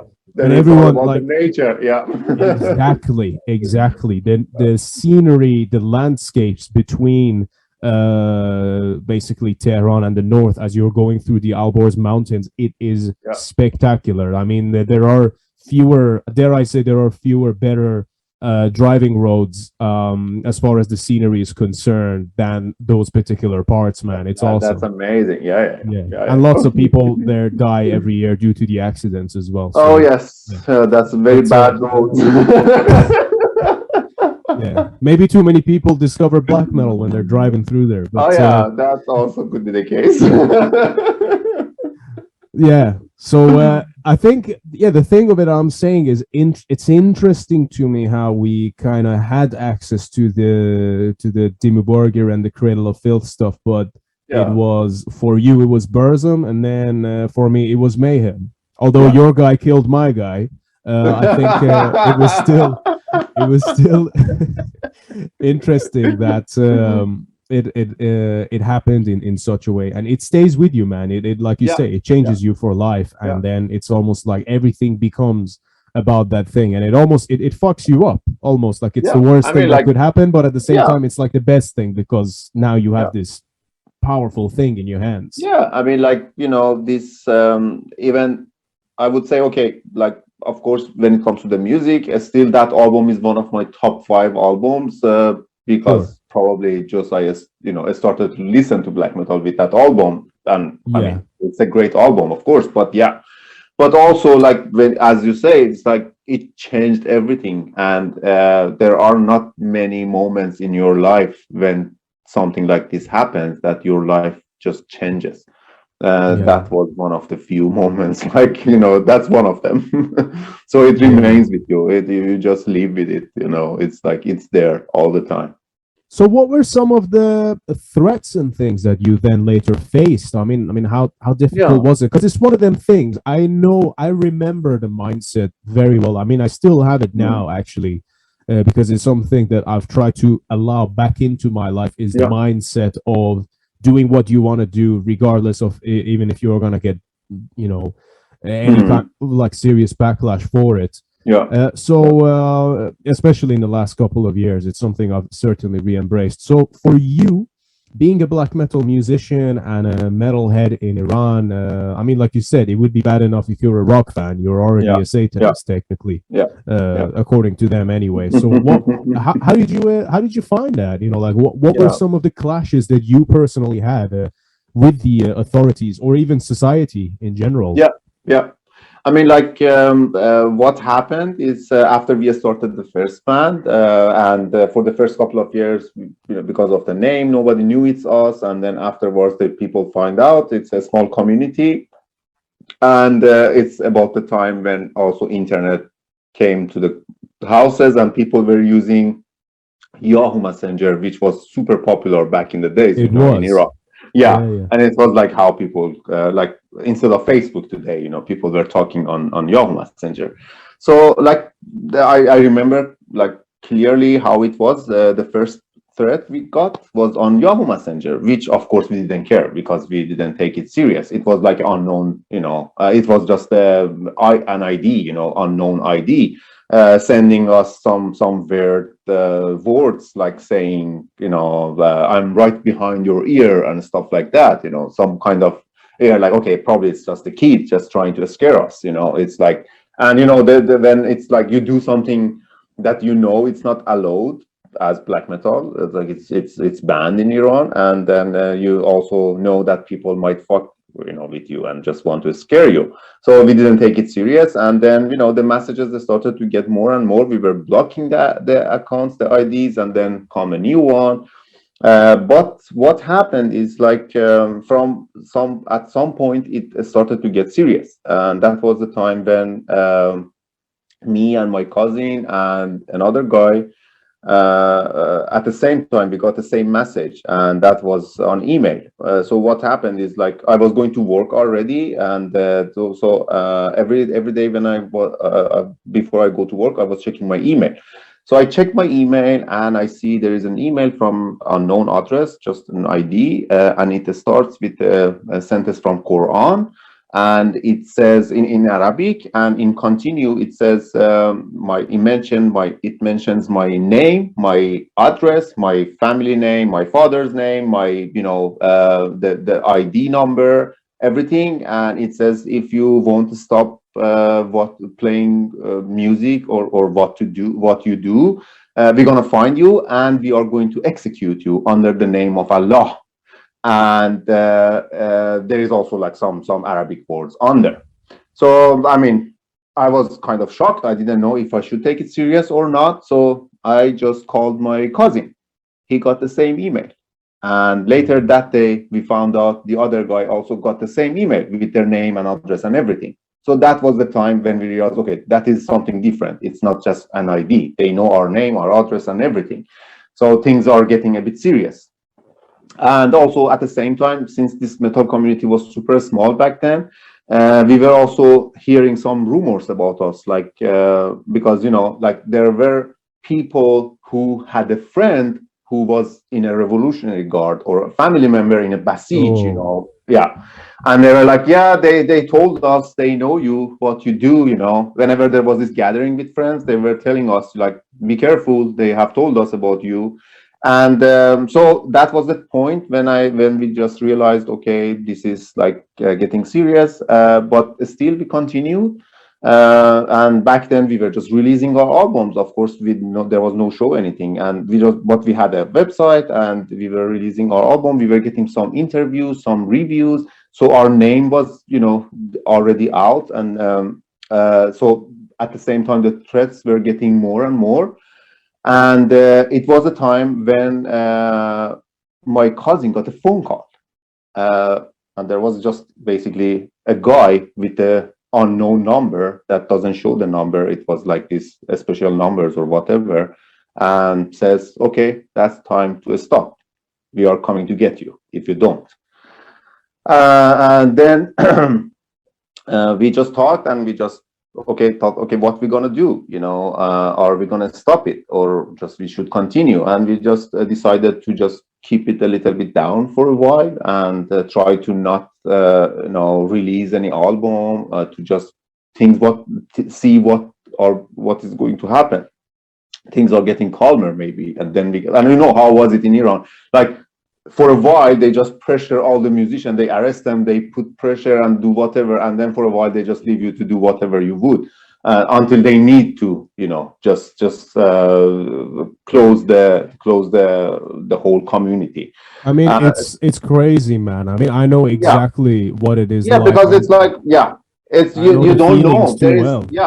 You never know what is going to happen the next day. One day they just wake up and decide to arrest you. The other day they just, okay, let them just do whatever they would. As we just talked about those concerts, like in university, that happened. For a while, there was a metal concert in University of Tehran, and then all of a sudden, it was not allowed to play any kind of metal music. So you said you were at the SDS show? Yeah, right? I was there.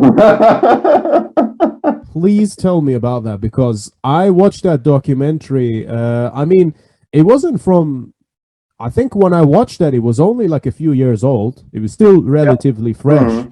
And I remember I quoted him earlier, but I remember the black metal guy saying, "Faqad Agha Barzam, Emperor Ijazat."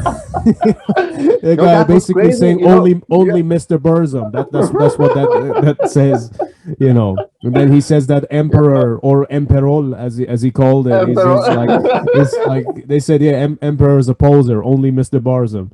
So tell me about that. Like, what was that like? Because that looked fucking crazy. Yeah, you were not there, so you don't know. No. I wasn't a part of this, but then I became aware of it. Like I said, within I think just a couple or a few years, I got exposed to that whole thing, and I was just like, this is fucking bizarre. I can't believe this happened.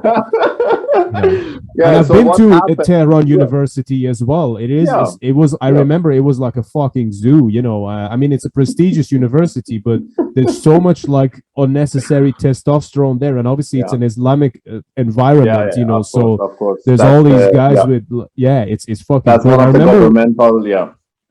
I remember walking around seeing one column where it just had different like punch holes through it, you know, and it was like, okay, it's crazy. But what happened is that was during one of those period when they just allowed, and that was probably the first time they were just allowing some metal music. There was kind of a special program, and afterwards, they just even limited it more. But back in that time, they said for limited amount of people, you can play this kind of concert. First, they said, you cannot, have like a black T-shirt or band shirt. It should be white shirt, and you cannot bang your head. Everybody should see it. You know, it can't be with vocals. That was all the rules they were like just putting. But somehow they could because also this concert, STS played was one of the first ones during that period. Because afterwards there was also a couple of more. I have been to a couple of other ones as well until the time when they stopped it. The last one they stopped it. Actually, I was there when the police came and closed the venue and were arresting the people. But it was like after a few months after this STS concert. So but anyway, was that with a different band? Yeah, it was a different band. Okay. It was I don't remember the name of the band, but it was a death metal band. They were they were covering Amon Amarth, and those kind of, and also of course some Sepultura, Death and stuff like that. But anyway, about this concert, what was very interesting, because it was also the first time for many of us. Like for the first time there was a concert, a metal concert. And with like vocals, and they already had some posters up, and it was like the songs that they are going to play, the cover songs.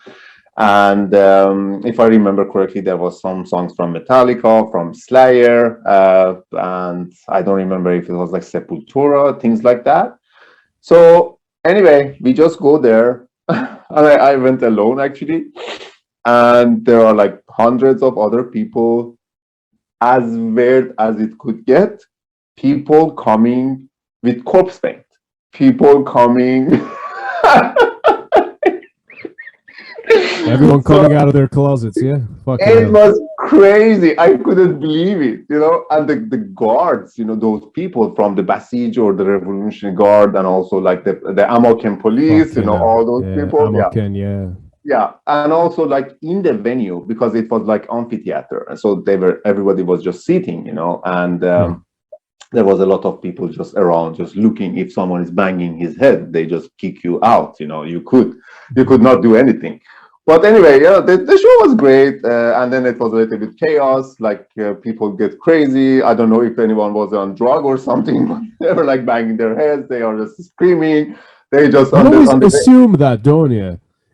Sorry to interrupt, but you back home, it's like people were so much cleaner, like than think they were.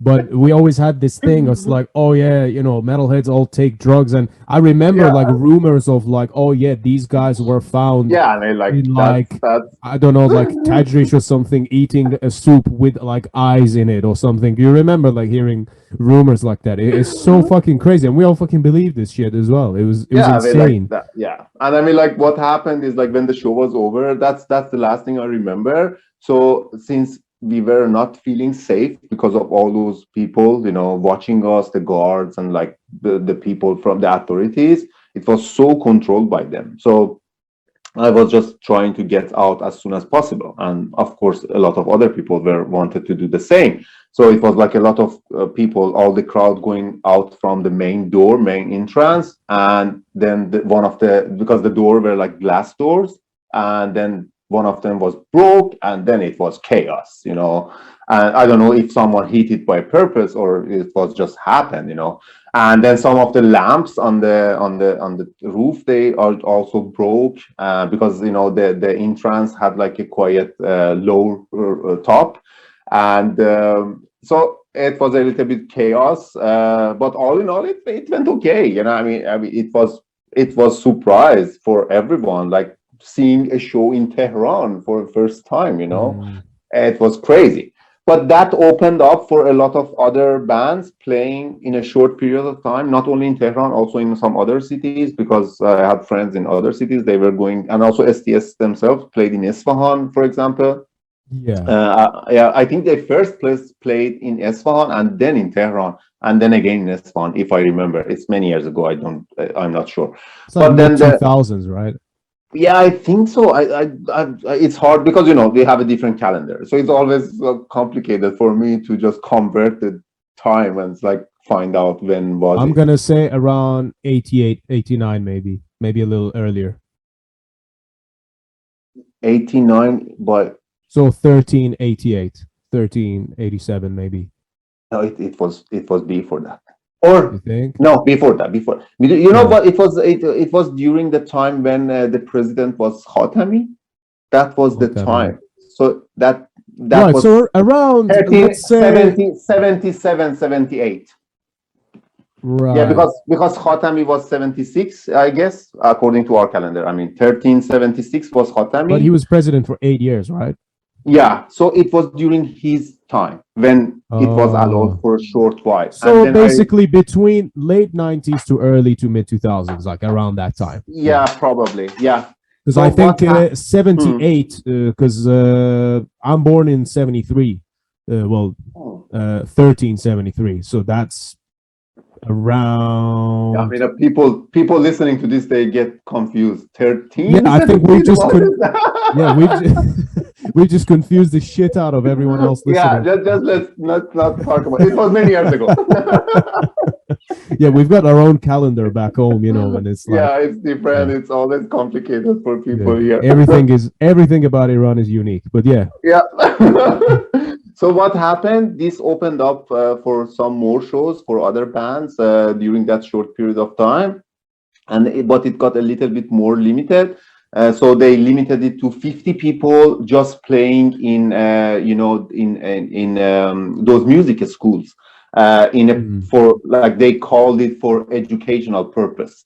So the band were using this, just paying the music schools to give them their venue and just do this concert as an educational concert, playing concert pajouheshi, right? Oh yes, exactly. That's what we used to call it. Yeah, exactly.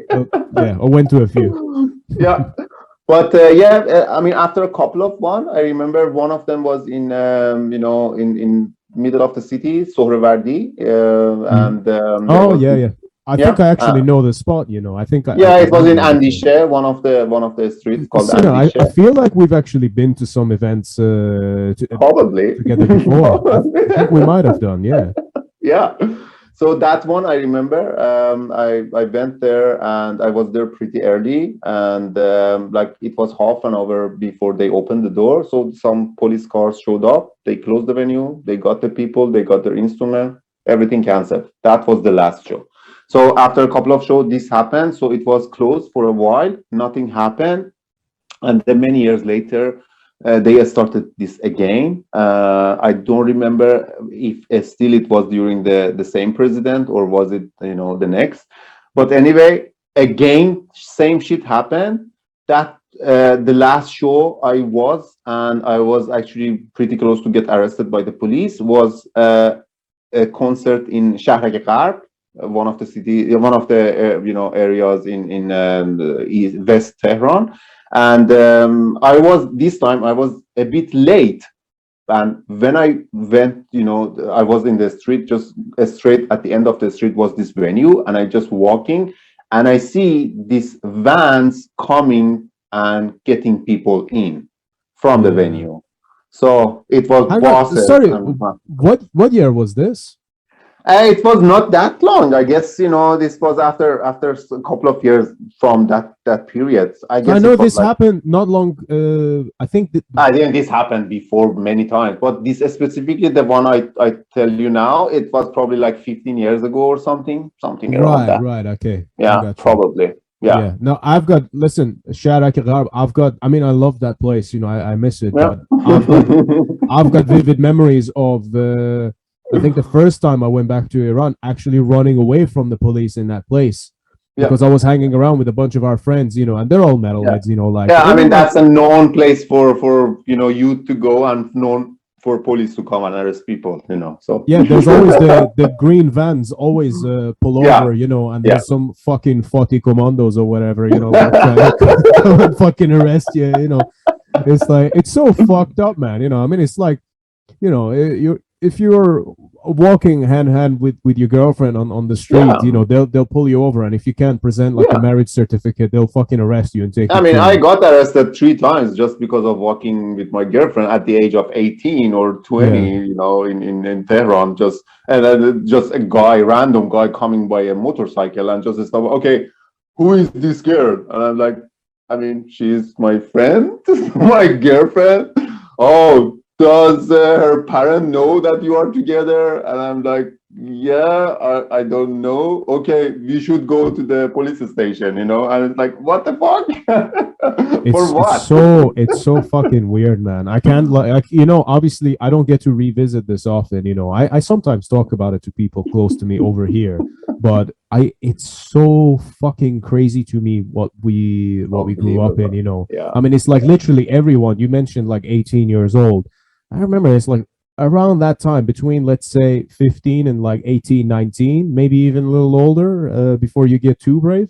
It's like everyone only ever has anal sex because if you know I mean, you're laughing because because it's like everyone has to do it like that, because if the how do I say this, if the front part goes missing, then you can basically get fucking killed for that shit.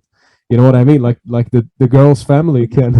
Yeah, but You Shayan, can. actually, the thing is, that's actually Yeah. what you say is real. I mean, Yeah. probably not today. Things has changed, like culturally, Okay. the new generation. But back then, it was like even more strict. I mean, like the problem in it, I always say this when I talk about all the threats and everything. The problem is a lot of these limitations are not written law. It's the things that they do without even, or like they basically do whatever they want. It's a mafia group. This regime is It basically is a is very mafia much group. that. Yeah. Yeah, Spot yeah. on. It's like there is no rules. There is no, it doesn't matter what it says in the law. So that's like, a lot of these things always, if you're lucky, the guy who arrests you, if he's a okay guy, I mean, he's not a good guy if he's in the regime, you know that already. But if he's a decent guy, then he would just let you go. If he's an asshole, which most probably is, then you are in a big problem, even if you Yeah. haven't done anything illegally. It's like according to the law, but still they can make a big problem for you. I just back to the point when I was talking about all those threats, because like what happened after these threats, when it was super serious, and we were just releasing the very last album of my old band, the Sorgin Kalise, and this shit happened. And then I remember I was so desperate, I didn't know what to do, and I was like, I mean, I was much younger, and this shit was happening for years, and I was kind of scared. I didn't know, what, because anything could happen. If they get you, then you never know what is going to happen to you. Yeah. We have heard a lot of people, like there are people even today, they have been in jail just because playing music. It's a So constant fear that you live with. yeah, I mean, You like know. I was living with this fear for a decade. Yeah. Every single night going to bed thinking maybe they just come break the door and get me. Because this happened to a friend of mine at the middle of night. They just broke his door and got him, and they just put him in jail just because of making music.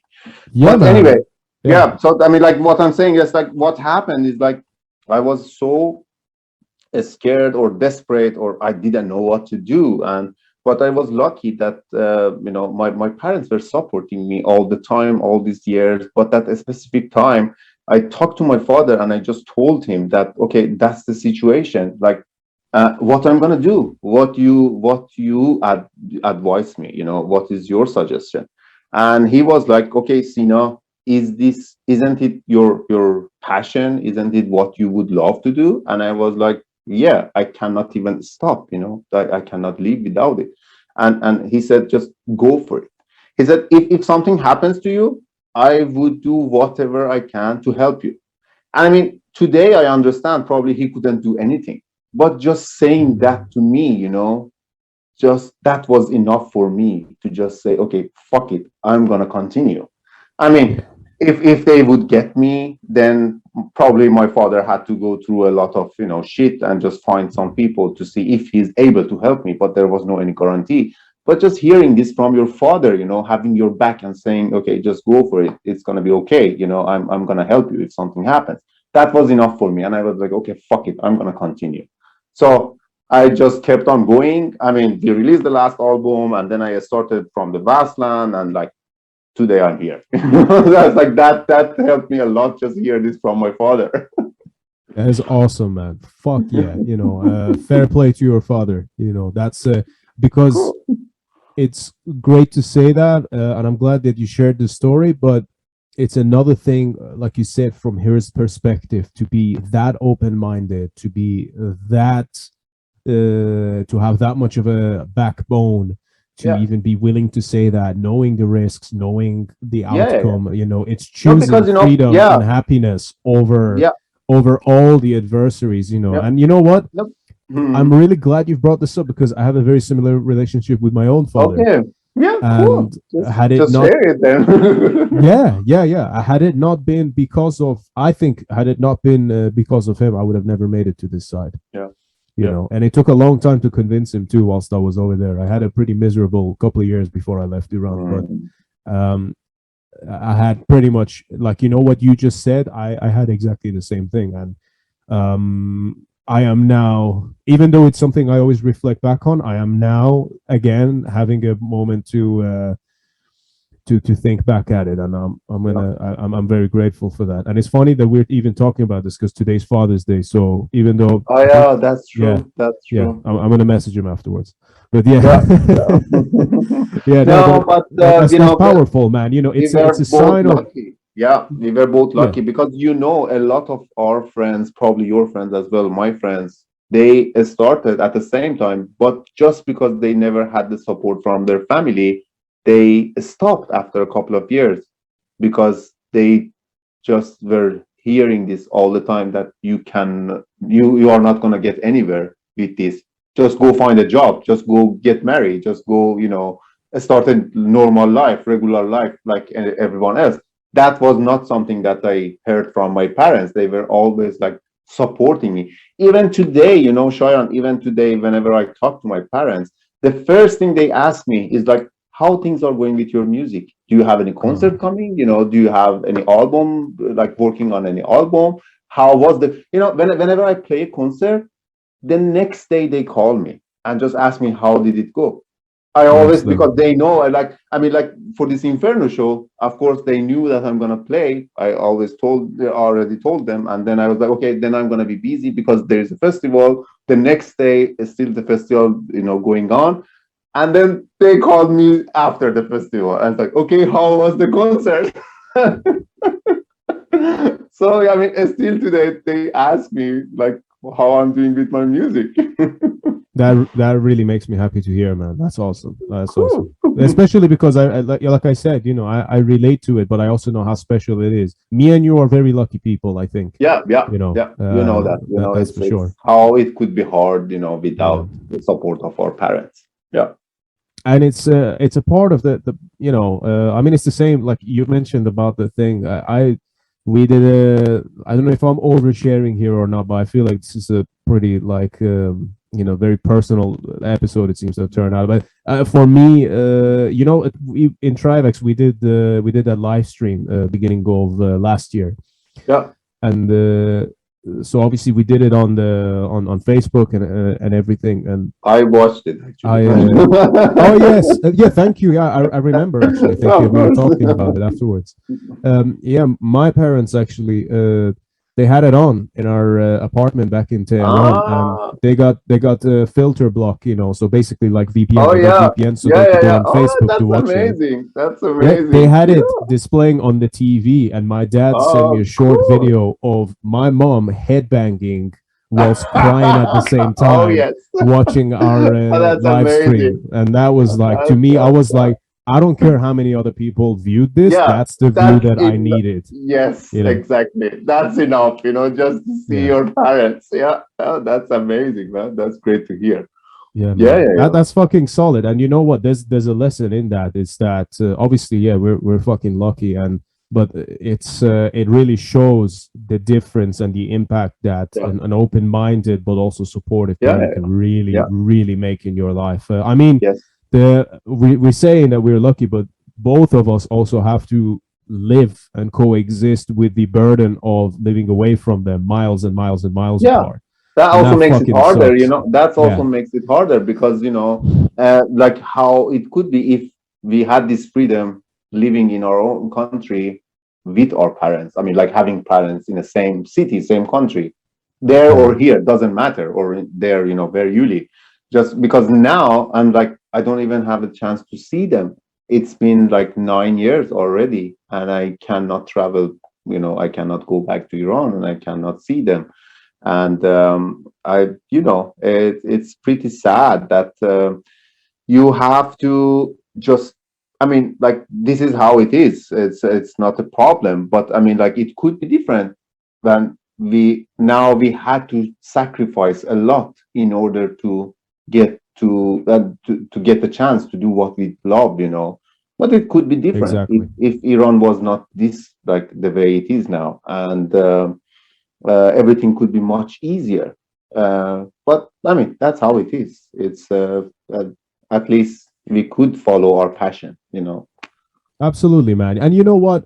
Uh, I have a weird way of, I think, looking at the world anyway. I very much, I think, I don't always go for the easy option. And you mentioned that, because this is a conversation I've had a lot, especially with my father, is like, if Iran was different, maybe you could have done this, maybe you could have done that. Yeah. I mean, it's still to this day is my personal dream, as I'm sure it probably is for you as well, to, for example, go back one day and play Borja Milad, Yeah, I mean, and like play your own show there and have yeah, all your yeah, friends and family show up. yeah, That's a fucking dream, yeah. right? That's But that's a dream. but the thing of it is, and you never know, that might still happen one day. Yeah, I'm not discounting it. But the thing of it is, I kind of think that's what makes it special, is that there's a lot of musicians out there. There's a lot of artists out there. But I think this is a part of, obviously, at the end of the day, our music is about our own expression of things and what yeah, we're doing. But just the fact that we have to go through a lot of this just to be able to yeah. perform That's and true. play this music That's true. is a big edge, and it's almost like it's a journey for the soul. It's that you Yeah. have to learn to cross that threshold, that if things were so easy, maybe you Yeah, wouldn't have exactly. That's done yeah, so that's what I so hard. wanted to mention because you never Yeah, know. Maybe if things were not like this, then we couldn't even, maybe we just wouldn't play this music. Maybe we wouldn't, be that serious. Maybe we wouldn't, get here. And yeah, that's part of the journey. That's this whole thing that from our childhood living in Iran and then growing up in that situation and then all the things that happened, like my experience, your experience, and like for me also the childhood when I'm talking, I grew up when there was war between Iran and Iraq, and of during that course. time I lived in Ahvaz for 8 years. The whole war I was in Ahvaz because my father Oh, was working in the communication, telecommunication company, and they sent him to work in Ahvaz. So the whole family were living there. So we were kind of in the front line when there was war. I have horrible memories from the war. Still today, they bother me. To when I think about those memories, when I hear the sound of the airplane just passing by, passing over, I just, it brings back all those shitty memories from the war. So I mean, like, all those experiences from the very early ages to the point when I started to listen to the music, and then, it's part of the journey. It couldn't be different, If it was different, then it would not be the same like it is today. Yeah, yeah. I think absolutely. This is why I mean a very reoccurring theme here for me is that this music found me, or it found us, Yeah, rather than we found it. You know what I yeah, mean? Like how yeah. you, especially in your case, like how you said about the Burzum tape. How that like made its way to you, literally, right? You Yeah, probably wouldn't yeah. be sat here if it wasn't No, because no, of that that's true. moment. Yeah, Yeah, that's true. that's very cool, man. So what's gonna be your plans with From the Vastland then? So now you made it, you're over here, you've got access to all of these things, and you can play shows. You're fucking playing Inferno and killing it. So what's next? Yeah, I mean, like, you are musician yourself, and it's always like you always have big plans in your head. You always think about like the best case scenario, but Sure. probably not everything going the way you would all the time. So I'm also the same. I always have big plans. That's like, I want to get here. I want to get with my music, like releasing this album or like playing this show. So I always have plan, but also I try to be realistic. I don't want to fool myself, and just, even though like I think that's great to have the dream. That's how you can make it. But also, I understand how it is. Like earlier, we were talking about how to get big in this music, and today is a different, thing. But yeah, I mean, like, my plan, it's like the current plan I had like during this last couple of years, just to make this all new album, release it, and then planning some shows, which I'm actually working on it now. And I just keep on going. I already have some new material, which is going to be for the album next, after this next album. But also I have another project, which I probably talk about it later. I mean, like, it's still a bit too early to talk about it, but Mhm. publicly, I mean. But Sure. yeah, I'm also having another project, and but with From the Vastland, I'm making also some plans for the release time, because it's gonna be also over 10 years that I'm working with these guys, and together, from the time when we started, it was in 2013, and the next year when we are going to release this album, it's a decade that we are working together. So I'm also planning something for a show, and some videos, perhaps, and yeah, I hope that we can make this release kind of a special. Just and also, it's very personal, but maybe you also understand it, because the last album I released, the Halftone album, it was, I would say, very symbolic to me myself, because it was the seventh album of From the Vastland, and it's called Halftone, which is the Mm. 7 stages. And the whole story of Halftone, when you have this, 7 stages of life, it's full of metaphor. This hero is going through the journey, killing all the demons, and at the end release the king and everything. And it was, for me, it's like the journey within, which is like also the part of this story. So, like, releasing that album was a very special thing for me. Make it from my bedroom to Norway, releasing all this album, and then make it to Halftone after 7 albums. And now, it's like, now I'm breathing. I'm just Mm. doing like this album.